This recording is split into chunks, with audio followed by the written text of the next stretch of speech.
And we're going now live to Tallahassee to hear from Florida Governor Ron DeSantis about Hurricane Ian.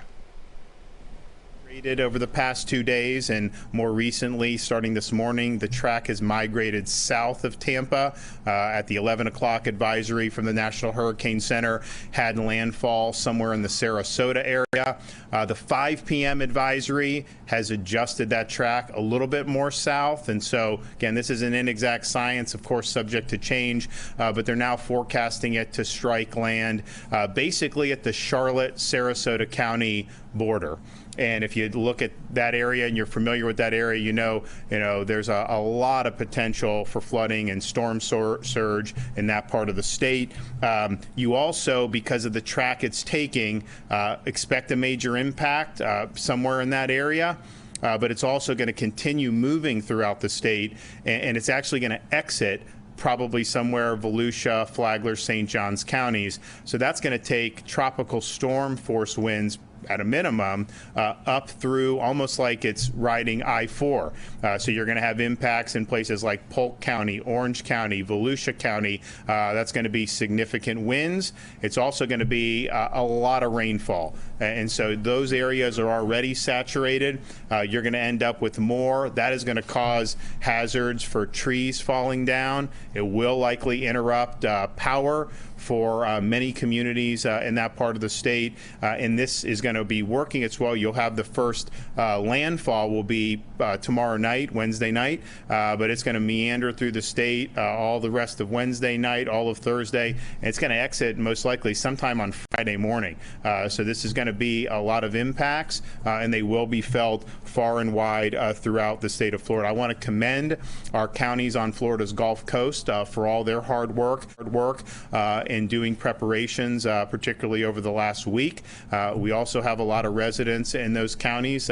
Many of them know the drill, but many of them are also new to Florida. And you've seen all reports that we've received from Lee and Charlotte and Sarasota all the way into Tampa Bay area is by and large people are taking appropriate precautions.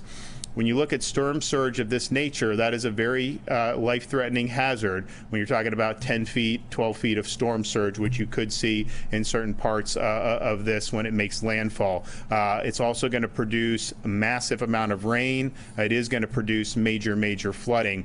The storm, when it impacts land, it's expected, yes, it will weaken, but it will also slow, which means it's just going to be churning out rain, moving at a snail's pace. That rain is going to pile up very quickly in different parts of Southwest Florida. So these hazards are real. We want people to be able to take the appropriate precautions.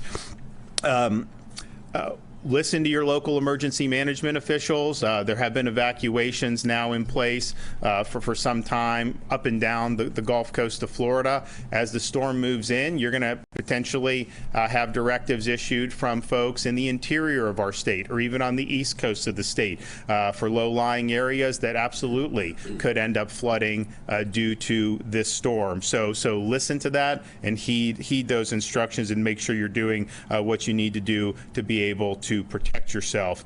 So we now have over 2.5 million people that are under some type of evacuation order, and that includes people in counties such as Charlotte, Citrus, Hernando, Hillsborough, Lee, Levy, Manatee, Pasco, Pinellas, Sarasota counties, Collier, Gilchrist, Glades, Highland, and Taylor counties.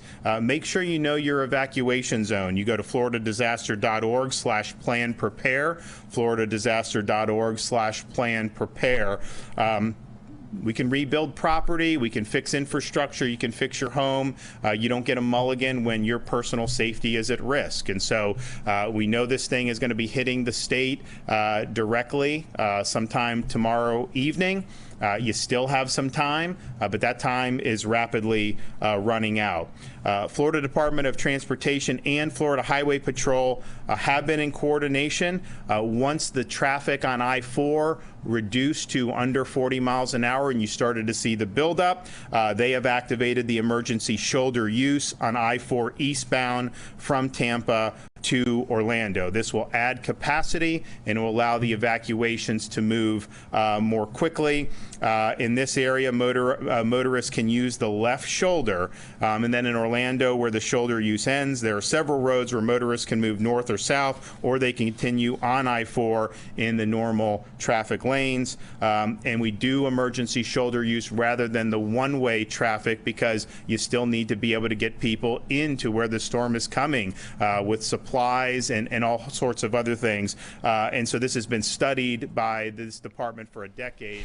All right, Florida Governor Ron DeSantis in Tallahassee talking about the preparation for Hurricane Ian. He talked about the fact that this storm is going to wreak havoc across the state, not just on the west coast of Florida, and he urges Floridians to take precautions no matter where they might be in that part of the state.